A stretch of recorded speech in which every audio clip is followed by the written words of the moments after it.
দুনিয়ার মানুষেরা হিসাব করে দেখো, তোমার আমার কাছ থেকে কতবার অন্যায় হয়েছে, কত গুনাহ হয়েছে, কত পাপ হয়েছে। বাবা হইয়া সন্তানের প্রতি কত জুলুম করেছি, স্বামী হইয়া স্ত্রীর প্রতি কত জুলুম করেছি, নেতা হইয়া জনগণের প্রতি কত জুলুম করেছি, জনগণ হইয়া নেতার প্রতি কত জুলুম করেছি। এই জুলুমের একটা একটা করে বিচার যদি আমার মালিক করেন, কোনো উপায় নাই। দ্বিতীয় নম্বর, সন্তান জন্মের পরে এখানে কয়েকটা কাজ আছে। এক নম্বর, ডান কানে বাম কানে আজান দেওয়া। দ্বিতীয় নম্বর, 7 দিনের সময় মাথা কামায়া কিছু সাদকা করে আকিকা দিয়া সুন্দর একটা অর্থবোধক ইসলামিক নাম রাখা। এটা দ্বিতীয় দায়িত্ব। দ্বিতীয় দায়িত্বের মধ্যে কিন্তু কয়েকটা, এটা মনে রাখেন। 3 নম্বর হলো সন্তানকে দ্বীন শিক্ষা দেওয়া। ড্যাডি না, ড্যাডি শিক্ষা দেওয়া না, মানুষ বানর থেকে হয়েছে, এগুলো শিক্ষা দেওয়া বাপের দায়িত্ব না। কথা বলেন হ্যাঁ, কেমনে পোলার থেকে মাইয়া, এটি শিখানোর দায়িত্ব বাবার না। এটা মৌলিক দায়িত্বের মধ্যে পড়ে না। দিন শিখানো বাবার দায়িত্ব, দিন শিখানো বাবার দায়িত্ব। মিয়া জোরে ঠিক করবেন, আসতে বলবেন না, জোরে বলেন। কোন সন্তানকে দিন শিখান নাই, আল্লাহর কাছে জবাব দিতে হবে। তোমার সন্তান কেন বিসমিল্লাহ জানে না? তোমার সন্তান কেন সূরা ফাতিহা পড়তে জানে না? কেন তোমার সন্তান কোরআনের আয়াত পড়তে জানে না? কেন তোমার সন্তান নামাজ পড়তে জানে না? আল্লাহর সামনে দাঁড়ায় জবাব দিতে হবে, খোদার কসম জবাব দিতে হবে। সন্তান জাহান্নামে গেলে আপনারও জাহান্নামে যাওয়া হবে। দুনিয়ার শিক্ষার আর জায়গা পাইলেন না মিয়া? সন্তান করে শিখাইতেছেন, শরীফ শরীফা সন্তান করে শিখান বানা, নামাজ শিখান সন্তানকে, দিন শিখান সন্তানকে। কেন সন্তান বৃদ্ধ বয়সে বাবাকে বৃদ্ধাশ্রমে পাঠায়? কোন আলেম তো বাবাকে বৃদ্ধাশ্রমে পাঠায় না।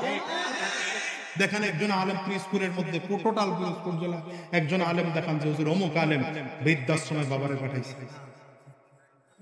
কিন্তু আমি হাজার ডাক্তারের বাবা, ইঞ্জিনিয়ারের বাবা, অ্যাডভোকেটের বাবা, ব্যারিস্টারের বাবা, পাইলটের বাবাকে দেখাতে পারবো বৃদ্ধাশ্রমে পড়েছে। হুজুরদের কথা মানবেন না, আমি জানি, নিজে কথা কইতেছি, আপনাদের জ্বলন হইতেছে, এটাও বুঝি।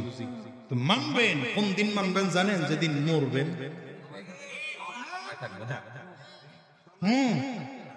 মরবেন।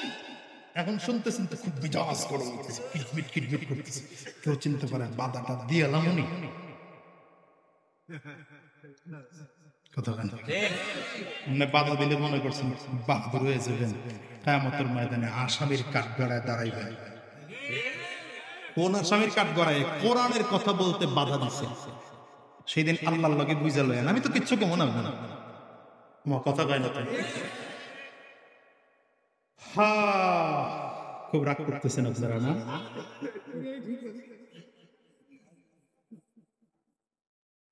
ইনসাফ, ইনসাফ সমাজের এমন একটা ভাইরাস, জুলুম এমন একটা ভাইরাস, জুলুমের নিয়ত করলেও আল্লাহ তাআলা বরকত বন্ধ করে দেয়। কথাটা মনে পড়ে গেছে, বইলা পালাই। এক বাদশা পাখি শিকার করতে করতে করতে করতে বিশাল বাগানের মধ্যে ঢুকছে। বাগানের মধ্যে ঢুকা রাত্রি কোথায় যাপন করবে, সন্ধ্যা হয়ে পড়ছে। দেখ রাখালের বাড়িতে গিয়ে উঠছে। রাখাল মাঠে উঠ চড়ায়, গরু চড়ায়। তো রাখাল কি দিবে? বাদশা নিজের পরিচয় গোপন রাখছে, পরিচয় দেয়নি। মুসাফির হালাতে, কারণ বাদশা পরিচয় দিলে আবার কোন দিকে কোন বিপদ হয়। তো বাদশা নিজের পরিচয় দিতে দেয় নাই। এই বেটাও গরুর দুধ কিছু আইনা খাওয়াইছে। গরুর দুধ যখন দহন করতেছে, শোনেন ভালো করে খেয়াল করেন, তখন বাদশা তাকায় তাকায় দেখতেছে একটা গরুতে যেই পরিমাণ দুধ স্বাভাবিক খাওয়া দরকার, তার থেকে তুলনামূলক অনেক বেশি, তুলনামূলক অনেক বেশি। মানে তার বাদশার মন্তব্য হলো এই, আমি এক গরুতে 30 গরুর দুধ সমপরিমাণ দুধ দেয় এমন দেখেছি। বাদশা খুব লোভে ধরছে, এত সুন্দর গরুটা যদি আমার হতো, কথা খান আমাদের দেশের না, আমাদের দেশের দেখেন না রাজনৈতিক কিছু নেতাকর যদি একটু পাওয়ার থাকে তাইলে চিন্তা করে হ্যাঁ যদি এই জমিটা খুব দামি, এটা আমার কেমনে করা যায়। হ্যাঁ জুলুম 100% জুলুম। আরেকজনের জমি দখল করা জুলুম। ভালো করে মনে রাখেন, কবেন আপনি টাকা দিয়ে কিনছেন, কিসের টাকা দিয়ে কিনছেন? উনি আপনার কাছে বেচছে, আপনার কাছে 3 লাখ টাকা চাইছে, বাস 3 লাখ দিয়ে স্ট্যাম্প ডিট করে নিছেন, 5 বছরে দিতে পারেন, জমি দখল করে রয়ে গেছে। সারা জীবন ওয়াজ শুনলে লাভ কি, নামাজ পড়ে কপালে দাগ পড়ায় ফেললে লাভ কি? আপনার তো জুলুমের কাতারে নাম হচ্ছে, জালিমের কাতারে নাম হচ্ছে। এখন দেখবেন চেহারা কার কার বেজার, হঠাৎ করে উঠে যাওয়ার ফিকির কি করে, মনে করবেন এই লোক এই জুলুমের মধ্যে আছে। কিছু লোকের শান্তি গরম হয়ে যাবে, তো বুঝি তো। আল্লাহ আমাদের হেফাজত করো, আমিন করো।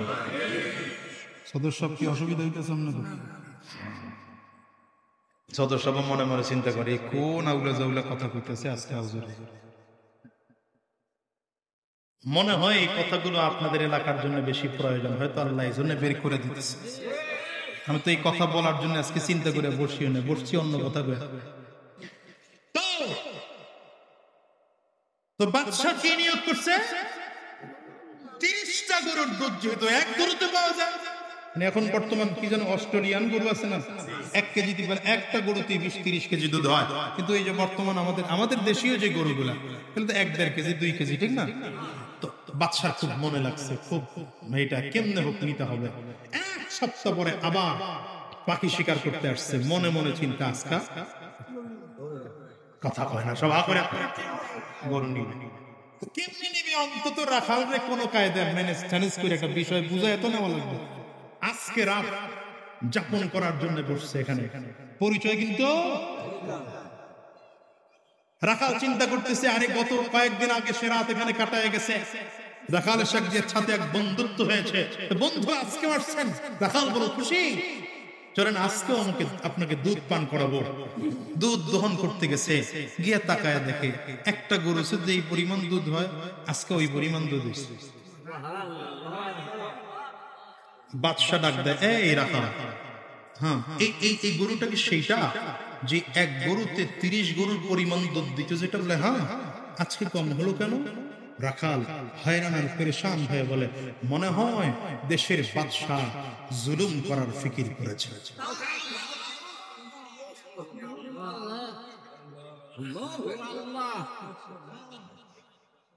বাদশা হয়রান আর পেরেশান হয়ে গেছে, কি বলে এটা? আমি যে এর প্রতি জুলুম করবো এ কেমনে জানলো? রাখাল তো জানে না, রাখাল তো মনে করছে কারণ জুলুম না হলে বরকত বন্ধ হয় না। রব্বে কারীমের ওয়াদা, ওয়ালাউ আন্না আহলাল কুরা আমানু ওয়াত্তাকাউ লাফাতাহনা আলাইহিম বারাকাতিন মিনাস সামাই ওয়াল আরদ। জমিনের কোন মানুষ যদি, কোন এলাকার মানুষ যদি 2টা গুণে গুণান্বিত হয়ে যায়, ঈমান আনে আর তাকওয়া গ্রহণ করে, যার মধ্যে ঈমান আছে আর তাকওয়া আছে, সে কোনদিন জুলুম করতে পারে না, ইনসাফগার হয়ে যায়। রব্বে কারীম বলেন, আমি আসমান জমিনে সব বরকতের দরজা খুলে দেব। আপনি বর্তমান যুগে খেয়াল করে দেখেন, ওমিয়া মাছ চাষ করার জন্য যত মেহনত করা হয়, আজ থেকে 50 বছর আগে এই পরিমাণ মাছের জন্য ফিকির করা লাগতো না। কিন্তু আগের মাছ এখন আর খুঁজে পাওয়া যায় না। এখন ফসলের জন্য যেই পরিমাণ ফিকির করা লাগে, আজ থেকে 50 বছর আগে ফসলের জন্য এত টেনশন, এত ফিকির করা লাগে নাই, এত সার এত দেওয়া লাগে নাই। কিন্তু আগের যুগে ফসল ভালো ছিল। এখনকার এই গাছগুলোতে ফল আসার জন্য যেই পরিমাণ মেহনত করা লাগে, আজ থেকে 50 বছর আগে এই পরিমাণ ফলের জন্য মেহনত করা লাগতো না। কিন্তু ওই যুগে ফল কম থাকলেও যেই পরিমাণ মিষ্টি ছিল, যেই পরিমাণ স্বাদ ছিল, খোদার কসম করে বলতে পারি এই যুগের সেই ফলের মধ্যে স্বাদ নাই, মাছের মধ্যে স্বাদ নাই, চাউলের মধ্যে স্বাদ নাই। এখন খায় তো ধীরে ধীরে নষ্ট হয়। কেন? ইনসাফ নাই, এই কারণে সব ধ্বংস। বাদশাহ ওখানে বসে মনে মনে তওবা করে চলে গেল, রাতে চলে গেল। এক সপ্তাহ পরে আবার কোনদিন শিকার করার জন্য আসছে। আল্লাহর কাছে তওবা করেছে, আল্লাহ আর জীবনে কোনদিন জুলুম করব না। কারণ বাদশাহ ছিল ইমানদার, ইনসাফদার বাদশাহ। ও আল্লাহ, রাখালের গরু নিয়ে নেব, এটা আমার বেইনসাফি কাজ ছিল, এটা রাখালের প্রতি জুলুম হয়ে যেত। আল্লাহ, আমি জুলুম করে ফেলেছি, আমাকে মাফ করে দাও। নবীর মতো করে এখন দোয়া করতেছে, রব্বানা যালামনা আনফুসানা ওয়া ইল্লাম তাগফির লানা ওয়া তারহামনা লানাকুনান্না মিনাল খাসিরিন।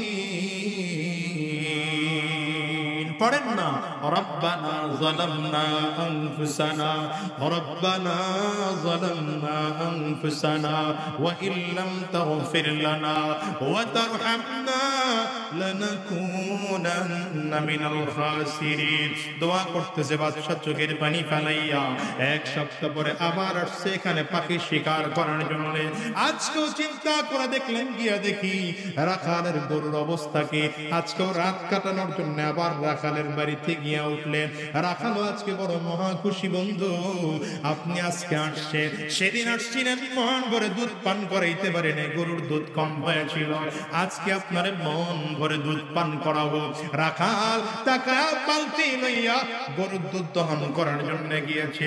তাকায় তাকায় দেখেন, ওই প্রথমবার গরু যেই পরিমাণ দুধ দিতেছিল, এখনো যেন সেই পরিমাণ আবার নতুন করে দুধ দিতেছে। বাদশা রাখালে জিজ্ঞাসা করে, রাখাল, এই গরুটাই কি সেই গরু নাকি যেই গরুর মধ্যে দুধ কম হয়েছিল? বলে, হ্যাঁ, এই গরুটাই সেই গরু। বলে, এখন কেন বেশি দুধ দেয়? রাখাল বলে, মনে হয় বাদশা তার দেশের প্রতি জুলুম করা বন্ধ করে দিয়েছে।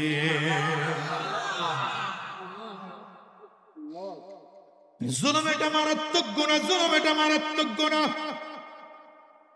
কেমন মারাত্মক গুনাহ জানেন? কিয়ামতের ময়দানে যত ধরনের আসামি থাকবে তাদের একরকম শাস্তি হবে, জুলুমকারীদের শাস্তি ভিন্ন রকম হবে। দুনিয়ায় কোনো আসামি যদি পুলিশ গ্রেফতার করে, তাকে কোনোদিন শাস্তি ওরকম দেয় না। আর্মিতেও যদি গ্রেফতার করে যেই পরিমাণ শাস্তি হয়, কিন্তু র্যাব যদি কাউকে গ্রেফতার করে, র্যাব গ্রেফতার করলে সরকারি আইন হলো তাকে কালো চশমা পড়ায়। এমন কালো চশমা, যে চশমা দিয়ে সামনের দিকে দেখা যায় না।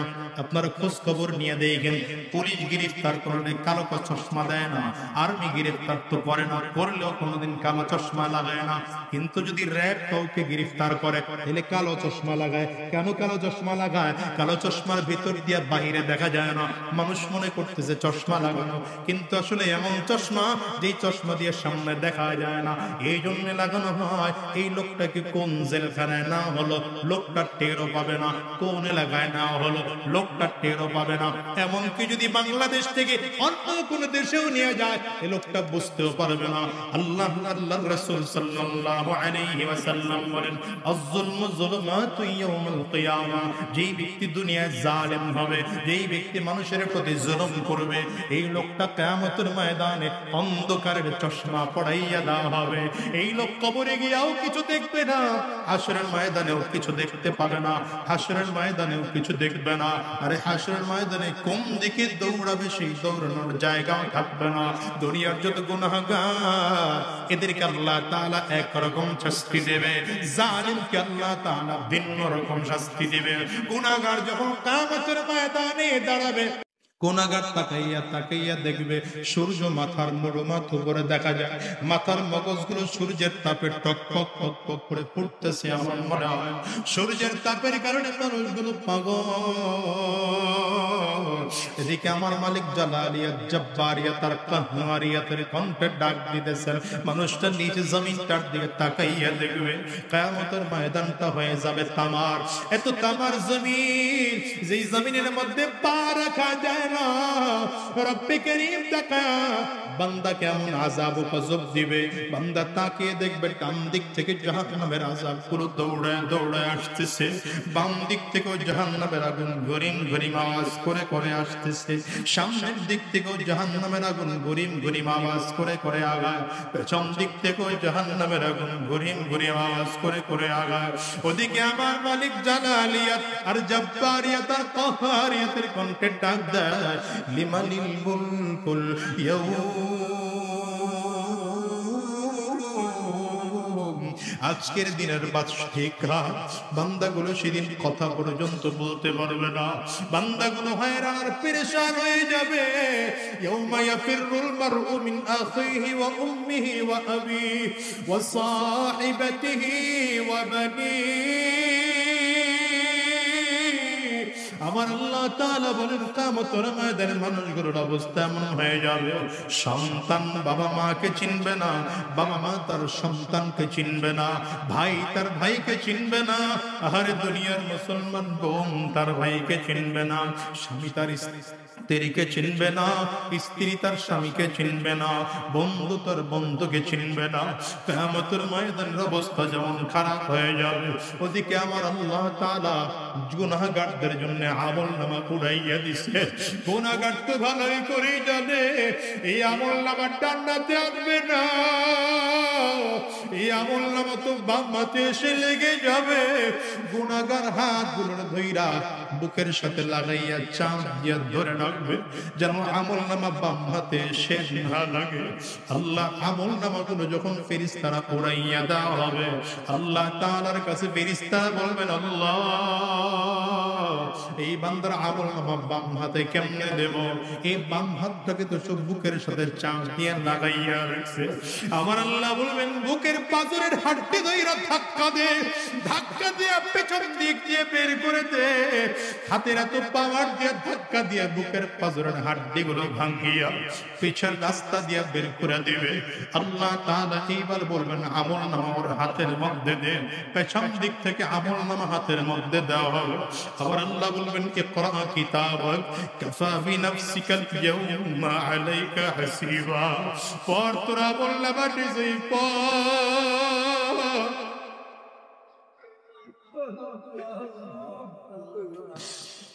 আমলনামা তুই নিজে পড়ে পড়ে পড়ে পড়ে দেখ তোর কি শাস্তি হওয়া দরকার।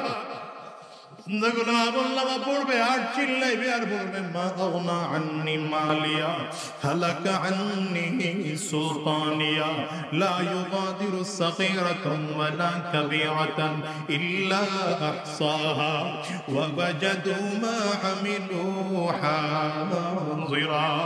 এই বান্দা চিল্লাইবে আর বলবে, হায় আল্লাহ, আজকে আমার আমলনামা হাতের মধ্যে দিয়ে আমার কোন বিপদে ফেলাইলাম।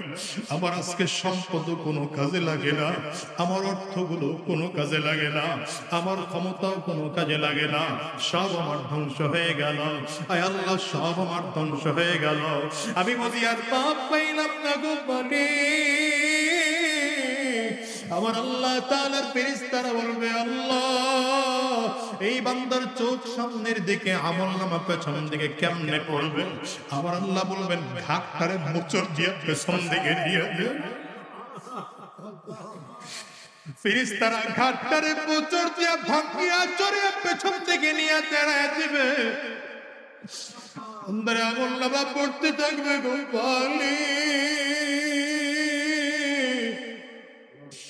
আল্লাহ আমাদেরকে তুমি মাফ করে দাও, আমাদেরকে মাফ করে দাও, মাফ করে দাও।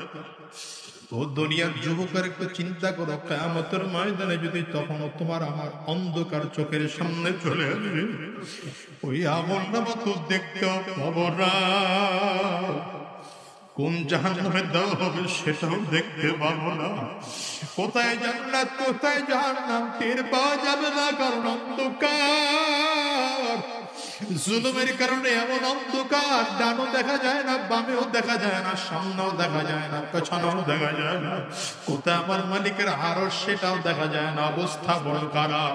জাহান্নামের মধ্যে একে একে কাইটা পড়ে যাব। আমার ডানে বা কে, বামে বা কে জানা নাই। কারণ অনেক জাহান্নামী তো এমন আছে যারা চোখ দিয়ে তাকিয়ে তাকিয়ে দেখবে ওই যে আলেমকে দেখা যায়, ওই যে কত আলেমকে দেখা যায়, কোরআন ওয়ালা মানুষদেরকে দেখা যায়, দৌড়াইয়া তার কাছে সুপারিশ করার জন্য বলবে। যদি আল্লাহ তাকে সুপারিশ করার ক্ষমতা দিয়ে দেন তো আল্লাহর কাছে সে সুপারিশ করবে। কিন্তু জালেম তো এটাও কোনোদিন চোখে দেখতে পাবে না।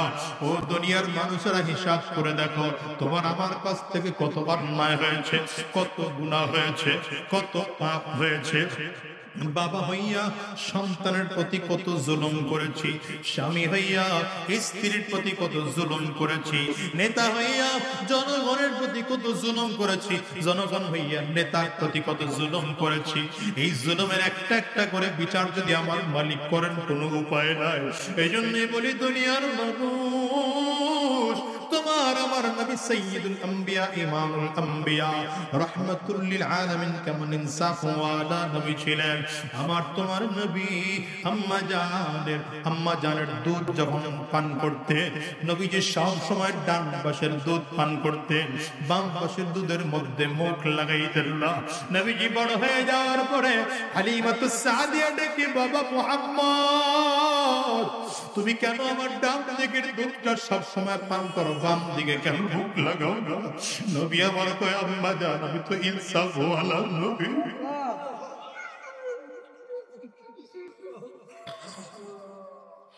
আমি তো কারো দিন কারো কাছে আমি জুলুম করতে পারি না। আমি তো জানি আমার একটা ভাই আছে, আমার ভাইয়ের জন্য আমি আর একটা অংশ রেখে দিলাম। আমি একাই যদি দুইটা দুধ পান করি, আমার ভাই না খাবে, এটা আমি নবীর দ্বারা হবে না। ওগো তোমার আমার নবী কেমন ছিল মুসলমান জানো? নবীজি বদরের ময়দানে কাতার সোজা করতেছে, একজন সাহাবী বারবার করে লাফ দিয়া সামনের কাতারে যায়, নবীজি পেছনের কাতারে দেয়, সাহাবী আবার সামনের কাতারে যায়। রাহমাতুল লিল আলামিন একটু রাগ করে লাঠি দিয়া খোঁচা দিলেন, একটু আঘাত করে বললেন, তোমারে বারবার পেছনে যাইতে বলি, কেন সামনের দিকে আগাও? সাহাবী আবার কান্না আরম্ভ করেছেন, পয়গম্বর আপনি রহমতের নবী, আপনি লাঠি দিয়ে খোঁচা দিয়েছেন, আমি ব্যথা পেয়েছি। রাহমাতুল লিল আলামিন বললেন, সাহাবী না, যুদ্ধের ময়দানে আমি তোমার প্রতি জুলুম করতে পারি না। নিজের লাঠিটা সাহাবীর হাতে দিয়া, সাহাবীটা আমি তোমাকে যেই পরিমাণ আঘাত দিয়েছি, তোমার লাঠিটা দিয়ে আমার সেই পরিমাণ আঘাত আমার পেটের মধ্যে দাও। সাহাবী লাঠি হাতের মধ্যে দিয়েছেন, ধীরে ধীরে সামনে আগাইতেছে। সাহাবায়ে কেরাম সব থরথর করে কাঁপতেছেন, রহমতের নবীর সাথে কেমন খেলা। রহমাতুল লিল আলামিন পেটের কাপড় সরায় দিয়া পেট খালি করে দিলেন, সাহাবীটা আমি যখন তোমার লাঠি দিয়ে খোঁচা দিয়েছিলাম, তখন তোমার পেটের মধ্যে কাপড় ছিল না, আমি নবী আমার কাপড় সরায় দিলাম, খোলা পেটের মধ্যে আমারে আঘাত করো।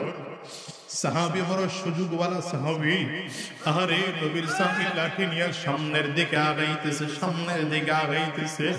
একদম নবীজির সামনে গিয়ে হাজির। সাহাবায়ে কেরাম সব ধারণা কি জানো কি ঘটে যায়? সাহাবী ডাকতে, পয়গম্বর আমার পুরো শরীরে কাপড় ছিল না, আপনার বুকের থেকে কাপড় সরায় দেওয়া লাগবে, শুধু পিঠের থেকে কাপড় সরাইলে হবে না। নবীজি সিনার থেকে কাপড় সরায় বুকটারে খালি করে দিছে। সাহাবী আস্তে করে লাঠিটারে পিছন দিকে ফেলে দিয়া নবীজি সরায় দুইটা বুকটারে লাগবে, কান্না আরম্ভ করছে। নবী আমার, আমি কি এত খারাপ সাহাবী? আমার নবীকে আমি প্রতিশোধ নিতে পারি? কোনোদিনও না। কিন্তু কেন আপনার এই খুলতে বলছি পয়গম্বর জানেন, বদরের ময়দানে আসছি আমি তো হয়তো দুনিয়া থেকে বিদায় হয়ে শহীদ হব, আমার কবরটা জান্নাত হবে না জাহান্নাম হবে জানি না, আমি মরণের আগে আগে আপনার শরীরের সাথে আমার শরীরটা একটু লাগাইয়া নিল, ফেরেশতাদেরকে বলতে পারবো আমার এই শরীরের চামড়ার সাথে নবীজির বুকের চামড়া লাগছে, আমার কবরে আযাব দিও না।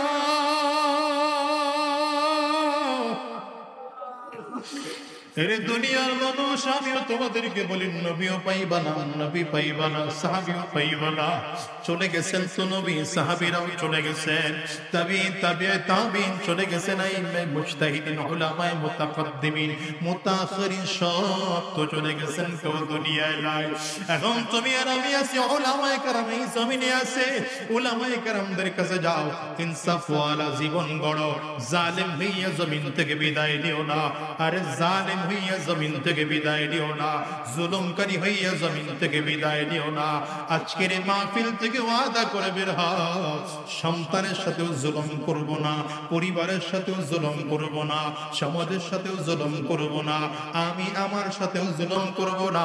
ইনসাফ ওয়ালা হইয়া, আল্লাহর পাক্কা সাচ্চা গোলাম হইয়া, নবীজির পাক্কা সাচ্চা উম্মত হইয়া দুনিয়া থেকে কারা কারা বিদায় নিতে তৈয়ার, দুইটা হাত উঁচা করে আমার আল্লাহরে দেখাও, আওয়াজ দিয়ে চিৎকার করে জোরে ডাক দাও আল্লাহ, আর জোরে আল্লাহ। চোখে যদি পানি না আসে কান্নার বান্দরে ডাক দাও, ডানে আর বামে তাকাও, কার চোখে পানি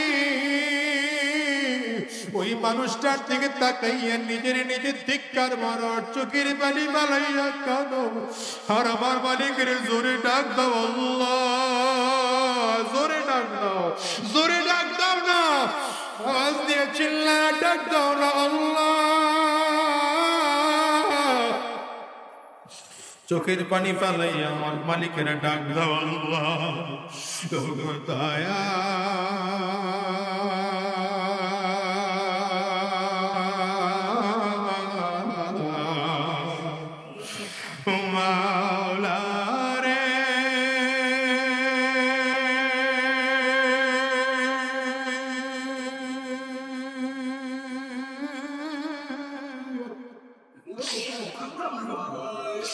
দয়া দয়ার মাসুরে আল্লাহ, আল্লাহ তুমি তোমার গোলামদের দিকে তাকায় তাকায় দেখো, আমার গোলামরা কেউ চোখের পানি পালাইয়া কান্দে, আয় আল্লাহ কারো ঘরে মা নাই, কারো ঘরে বাবা না, আল্লাহ গুনাহ করে তোমার বান্দারা চোখের পানি পালাইয়া কাঁদে, আল্লাহ মেহেরবানি করে আমাদের জিন্দেগির গুনাহ মাফ করে দাও, আর শয়তানি রাস্তায় চলবো না, হারাম রাস্তার কদম বাড়াবো না, আর তোমার হুকুমের বাহিরে চলবো না।